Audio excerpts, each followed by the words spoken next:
সুনীল গঙ্গোপাধ্যায়ের লেখা তিনজন মানুষ। গাড়ি বারান্দার নিচে আমরণ অনশনে বসে আছে তিনজন শ্রমিক। আজ 13 দিন ধরে ওদের দেখছি।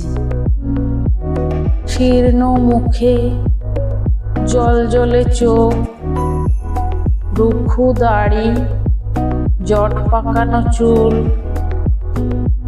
আধো হেলান দিয়ে বসা। ওদের ঘুম নেই, খালি পেট, তেতো জিভে ঘুম আসে না। ওদের দেখার জন্য ভিড় জমেনি। ওদের জন্য মেডিকেল বুলেটিন বেরোবে না। আরও 3-4 জন শুধু চ্যাটাইয়ের এক কোণে হাঁটু আলোয়ানে মুড়ে বসা,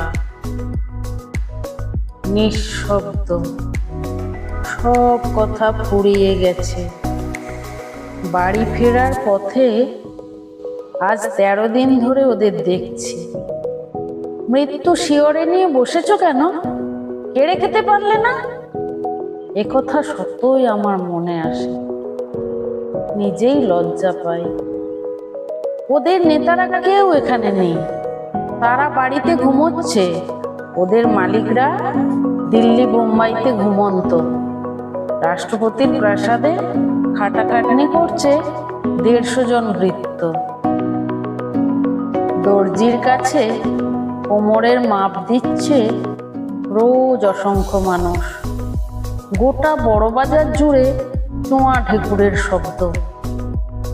এখানে মৃত্যু শিয়রে নিয়ে বসে আছে 3টি অভুক্ত মানুষ, নিঃশব্দ, চোখে ঘুম নেই, ক্লান্ত, জিভে তেতো স্বাদ, থমথম করছে হাওয়া। কেউ জানে না কি সাংঘাতিক কাণ্ড হতে চলেছে। আমি রাজনীতি ফিতি বুঝি না। আমি সইতে পারছি না ওই 3 জন মানুষের নিঃশব্দ বসে থাকা। তোলপাড় করছে আমার বুক। আমি বলতে চাই সাবধান। মানুষ আর ব্যর্থ মৃত্যু মেনে নেবে না। সাবধান, মানুষ আর ব্যর্থ মৃত্যু মেনে নেবে না।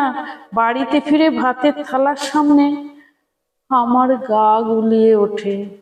সারা রাত আমার ঘুম আসে না।